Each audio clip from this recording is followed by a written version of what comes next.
두 번째는 메모를 본인이 하나 썼고 그 다음에 그거를 보좌관에게 줘서 정서를 시켰다라고 했으니까 이제 두 개가 있는 셈인데 그 담당 보좌관을 찾아서 확인을 시켜보니까 그 보좌관 설명은 12월 3일 밤에 홍장원 차장이 포스트잇에 쓴 걸 줬다고 합니다. 사각 포스트잇이라고 합니다. 그 포스트잇에 쓴 걸 줘서 본인이 그거를 정서를 했다는 건 맞고요. 근데 다 도로 드렸는데 12월 4일 그 다음 날입니다. 12월 4일 오후에 다시 홍장원 차장이 그 보좌관에게 같은 보좌관에게 네가 좀 기억나는 대로 해가지고 다시 한번 써서 달라고 했다고 합니다. 그래서 보좌관은 사실은 가지고 있는 게 없고 하기 때문에 자기 기억을 더듬어서 그 메모를 하나 더 썼다고 합니다. 세 번째 메모가 있는 거고요. 그 다음에 이제 그 메모를 썼을 때 보좌관 설명은 자기가 파란 펜으로 그 사람 이름만 쭉 썼다는 겁니다. 지금 제 앞에도 있습니다만은 거기 무슨 동그라미가 쳐져 있다든지 아니면 무슨 잘 안 보입니다만은 방첩사 뭐라고 써 있다 이런 메모들 이런 가필이라고 할까요? 이 가필한 부분은 자기가 하지 않았다 하는 겁니다. 그래서 세 번째 메모 즉 12월 4일 오후에 늦은 오후에 보좌관이 기억을 더듬어 새로 써준 메모가 이 메모인데 거기에 누군가가 이제 가필을 해서 있는 것이 지금 제가 보고 있는 메모입니다. 결국 메모가 네 가지가 있는 셈입니다. 그래서 그렇게 되면은 홍장원 차장이 이게 좀 굉장히 중요한 일이라고 저도 헌재 기록을 보니까 지난 화요일에 아주 구체적으로 설명을 했는데 그 내용의 뼈대가 사실과 다른 겁니다. 여쭙겠습니다. 그 보좌관한테 확인을 했더니 보좌관이 쓴 거는 사람 이름만이다라고 말씀을 하셨는데 지금 여기에는 전 헌법재판관, 전 대법관, 전 선관위원장, 전 민주노총 위원장, 딴지일보 이런 사람 이름이 아닌 부분이 있는데 그러면 이 부분은 처음에 그 보좌관이 작성했었던 명단 그러니까 받았었던 것과 내용이 다르다는 거죠. 보좌관 설명은 처음에는 그 이름을 줬기 때문에 이름을 다 가지런히 썼다는 겁니다. 네. 근데 그 다음 날, 그 12월 3일 밤에 써서 홍장원 차장을 줬는데 12월 4일 늦은 오후에 와서 아무것도 없이 기억을 더듬어서 쓰라고 하니까 본인이 사람 이름을 다 기억을 못하기 때문에 어떤 거는 사람 이름을 쓰고 어떤 경우에는 사람 이름이 기억이 안 나서 딴지일보라고 쓰고 또 어떤 경우에는 지금 계십니다만은 정청래 위원장 이름을 잘못 써서 정창래라고 쓰고 그 다음에 헌법재판관이라고 생각해서 썼다가 가만 생각해 보니까 대법관이라고 해서 고쳐 쓰고 이렇게 됐다는 겁니다. 그러면 그 지금 메모가 총 4개 있다고 하셨는데 첫 번째 메모는 홍장원이 버렸다라고 진술을 했지만 첫 번째 메모, 두 번째 메모, 세 번째 메모는 각 어떻게 했다고 하는 건가요? 그건 저로서는 알 수 없는 일이고 첫 번째 메모는 어제 지난주 헌재에서 홍장원 차장이 찢어버렸다고 했고요. 근데 두 번째 메모, 즉 12월 3일 밤에 정서해줬던 메모는 어디 갔는지 알 수가 없고 그다음에 이제 세 번째 메모가 이 메모인데 가필이 안 된 상태의 메모입니다. 그것이 이거 하나인지 아니면 가필한 상태의 메모가 하나 또 있는 건지에 대해서는 정확히 알기 어려운데 어쨌든 제가 파악을 해보니까 메모가 4가지 종류의 메모가 있었다라고 말씀드릴 수 있습니다. 그러니까 세 번째 메모까지는 보좌관이 작성했던 세 번째 메모까지는 이런 전 헌법재판관, 전 대법관, 전 선관위원장 이런 직급이 있는 메모가 아니라 사람 이름만 있는 보좌관이 작성한 메모고 지금 이 메모는 직급이 등장하는 이 메모는 네 번째 메모라는 거 아닙니다. 사람 이름을 가지런히 쓴 메모는 두 번째 메모이고 그거는 보좌관은 안 가지고 있으니까 지금 저도 없습니다.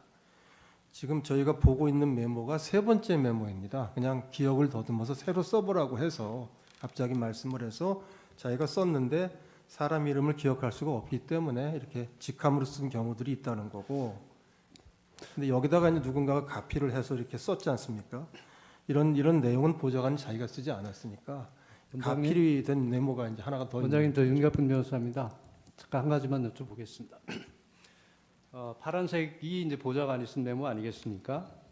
그렇습니다. 그러니까 나중에 이제 가필된 걸 네 번째 메모라고 말씀하시는 건데 이 세 번째 파란색으로 보좌관이 작성을 할 때 기억을 더듬어서 썼다는 말씀을 하셨습니다.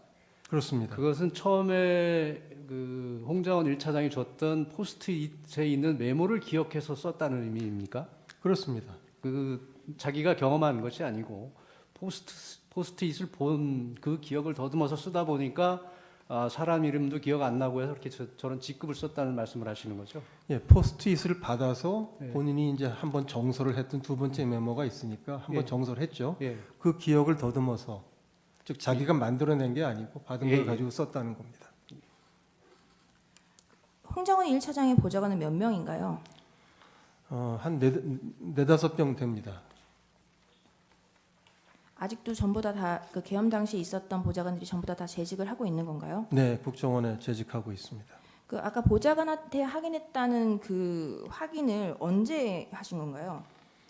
12월 4일 날 헌재 증언을 보고 제가 확인을 해달라고 요청을 했고, 제가 이제 오늘 이렇게 헌재에 나와야 되니까 준비 차원에서 그 준비를 담당하는 부서에 확인을 요청을 했고, 이렇게 이제 지금 말씀드리는 내용을 다 이렇게 정리한 거는 아마 한 그저께쯤, 그러니까 월요일이나 화요일 날 정리가 됐던 것 같습니다. 어,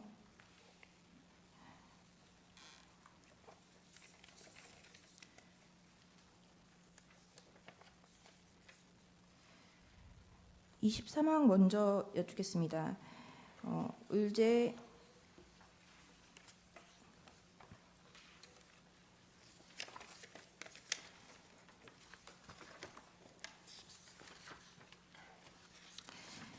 의제 164호 중에 9 내지 10을 제시하겠습니다.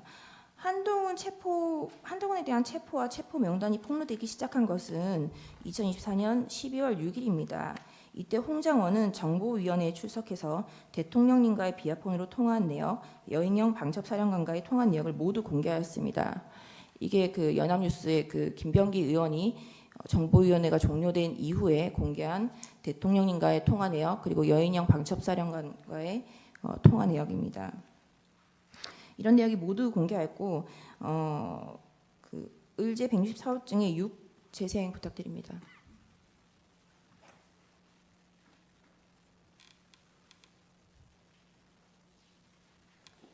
명단을 갖다 불러줬다고 합니다. 명단을 불러드리겠습니다. 그 체포 같은 경우인데, 이분 홍 차장이 기억하는 순서입니다. 이재명, 우원식, 한동훈, 김민석, 박찬대, 정청래, 조국, 김어준, 김명수 전 대법관, 김유명, 참고적으로 김민석 저희 최고위원이 형님으로 알고 있습니다. 권순일, 그리고 권순일 전 선관위원과 또 한 명의 선관위위원을 불러주었는데 기억을 못한다고 합니다. 여기까지 듣고 그대로 워딩 그대로 말씀드리겠습니다. 미친 X로구나 그거 생각하고 그 다음부터는 메모를 하지 않았다고 합니다. 그래서 제일 마지막에 이 노총인지 민주노총, 그러니까 한국노총인지 민주노총인지는 잘 모르겠는데 노총위원장 한 명은 기억이 난다고 합니다. 이게 지금 6일날 김병기 의원이 정보위가 끝나고 나서 그 기자한테 브리핑한 내용인데요. 증인의 말씀에 의하면 이 메모가 이미 그 4일과 5일 뭐 그때 작성되어 있었던 메모라고 되는 그 보좌관이 그렇게 진술했다라고 하는 것 같은데, 지금 대통령과의 통화 내역도 공개하고 여인영과의 통화 내역도 모두 다 공개했는데 이 메모가 그때 존재했다면 이 메모가 그때 공개되지 않을 리 없거든요. 그런데 지금 김병기 의원의 그 워딩은 기억하고 있는 순서입니다라고 말만 하고 있어요. 메모를 전혀 제시하고 있지 못합니다. 증인이 보좌관한테 확인한 사실관계가 팩트일 거짓말일 수도 있는 거죠. 저는 우리 담당 부서에 해당 보좌관을 찾아서 확인을 하도록 했고, 그 결과를 보고를 받아서 지금 말씀드리고 있습니다. 거기에 대해서 판단을 하기는 좀 어려운 점이 있습니다. 당시 대통령에 대해서 탄핵 소추가 지금 한창 이슈가 되고 있었고, 이런 메모가 있었다면 그 당시 바로 공개되지 않을 리 없는 메모인데, 이 메모가 그 세간에 공개된 것은 2024년 12월 11일 경입니다. 의제 165호증의 3 재생해 주십시오.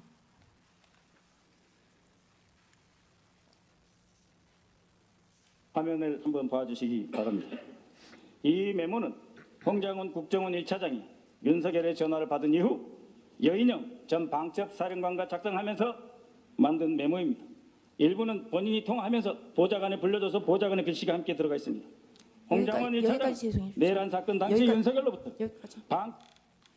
이 지금 박선원 의원이 12월 11일 날 국회 본회의 긴급 현안 질의에서 이 메모를 세간에 공개를 하면서 이 메모의 작성 경위에 대해서 본인이 통화하면서 보좌관에게 불러줘서 보좌관의 글씨와 함께 들어가 있습니다라고 말을 했거든요. 지금 증인의 진술과 다르지 않습니까?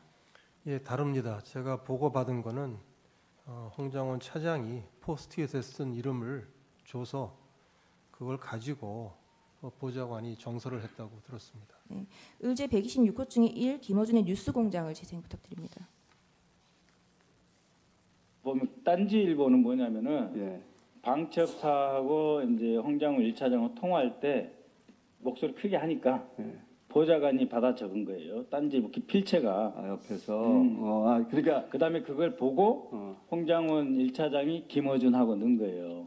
처음에는 딴지일보라고 했구나. 딴지일보 김어준인데 예. 보좌관이 이제 자기 지금 그 방첩사령관이 상관이- 불러준 거 아니에요? 예, 지금? 불러준 명단을 막 말하니까 받아 적다 놓친 게 있을 거 아니에요. 예. 그러니까 이제 처음에는 이제 홍장훈 1차장이 소리쳐서 계속 그 명단을 이야기해 준 거예요. 그러니까 예. 이제 보좌관이 받아 적은데 빠진 것들이 몇 명 더 그러니까 있어요. 지금 통화는 국정원 1차장과 방첩사령관. 방첩사령관이 하는데 네. 방첩사령관이 말해주는 걸 그 홍장원 1차장이 소리로 불러주니. 뭐라고 누구 하니까 옆에서 네.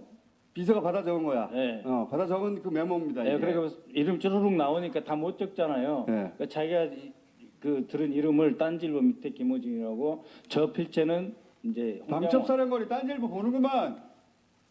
보면 네, 여기까지. 지금 이제 이 메모의 작성 경위에 대해서 홍장원의 진술, 박선원의 진술, 그리고 김어준과의 대화, 그리고 지금 증인의 진술 모두 다 다릅니다.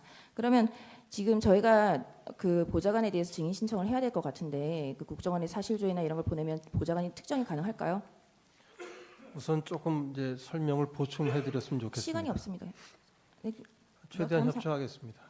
네. 근데 저희는 신분 그 직원들의 신분을 비밀로 보장하게 돼 있기 때문에 좀 절차가 필요할 것 같습니다. 네, 이 메모 하단에 기재되어 있는 www.ssu government USUA를 검색하면 우크라이나 정보국으로 검색이 되는데 이와 같은 수첩은 국정원에서 흔히 구할 수 있는 것인가요? 아닙니다. 홍장원이 그 2024년 12월 6일 정보위에서 한동훈 체포선을 브리핑한 김병기 의원의 아들이 국정원의 홍장원의 개입으로 국정원 특채로 입사했다는 최근 기사를 보신 적이 있죠. 네, 봤습니다. 김병기 의원의 아들이 국정원에 다니고 있죠. 그 국정원 직원들에 대해서 신상에 대해서 공개적인 자리에서 말씀드리는 것은 국정원장이 할 수가 없는 일입니다. 일단 반드시 먼저 하시죠. 반대 신문하시죠.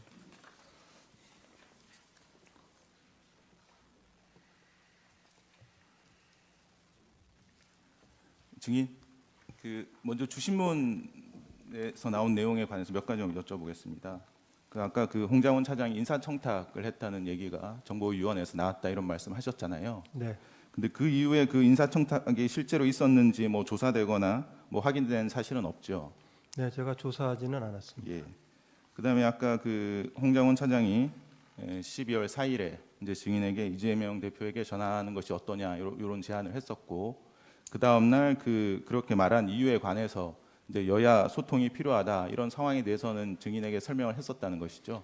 아니요, 신문 기사를 하나 제 앞에 놓고 정무직 회의 때 5명이 앉는 회의인데 신문 기사를 가지고 가서 제 앞에다 놓고 어제 말씀드렸던 게 이런 뜻이었습니다라고 했습니다. 예. 그리고 그 증인이 12월 6일 정보위원회 참석을 하셨잖아요. 네, 거기서 이제 그 증인이 발언을 하셨다고 하셨는데 증인의 발언을 여당 간사와 야당 간사가 모두 이렇게 기록을 했었죠.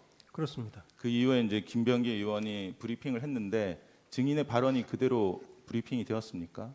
네, 뭐 전부 다는 아니지만 제가 얘기했던 내용을 가지고 했습니다. 예. 그 12월 6일 10시에 홍장원 차장에 대한 이임식이 있었죠. 그건 제가 몰랐습니다. 당시에는. 있긴 그런 사실은 있었죠. 나중에 들었습니다. 예.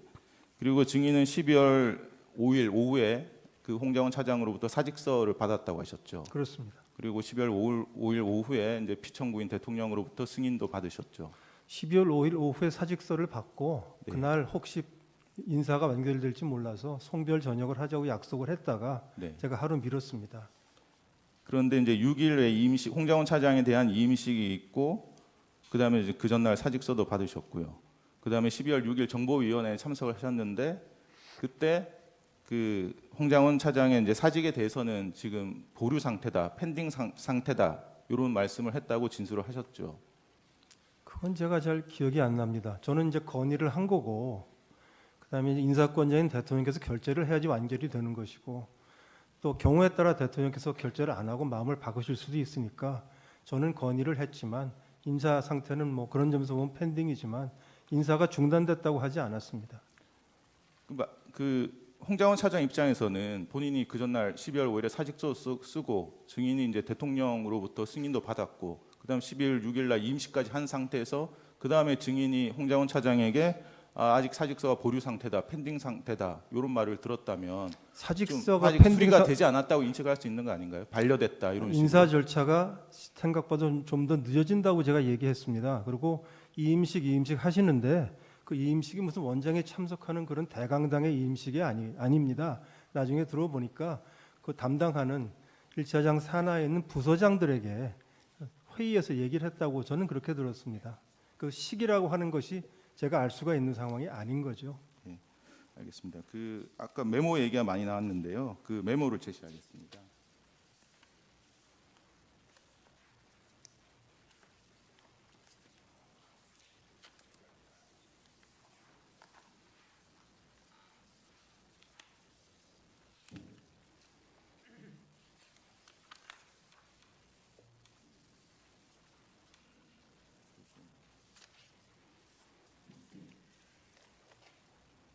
그 증인이 확인한 결과에 따르면 요 위쪽에 있는 명단과 직급은 그 홍장원 차장의 보좌관이 실제로 작성을 했다는 것이죠.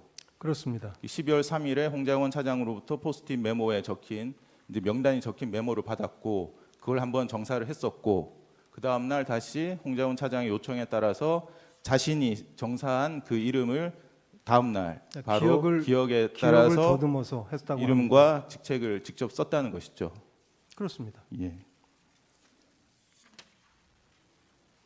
메모 보신 김에 이게 그러면 이 버전이 증인이 말하신 네 번째 메모라는 거죠?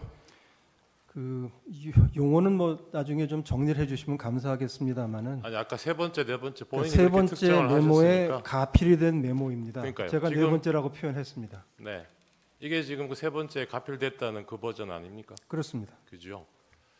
그 보좌관 상대로 조사를 하실 때 명단만 적었다 그랬고 그 명단이 몇 명인지 저기에 누가 누락된 건지 원래 포스트잇에는 몇 명이 적혀 있었는지 그 부분도 확인을 하셨습니까? 그거는 보좌관이 기억을 잘 못해서 거의 다 적은 거로 생각하지만 제가 잘 알 수가 없습니다. 여쭤보는 게 위에 지금 14명 있고 16명이었다가 지우고 이러는 적이 있는데 지금 이름 적혀 있는 사람은 14명이 안 돼요.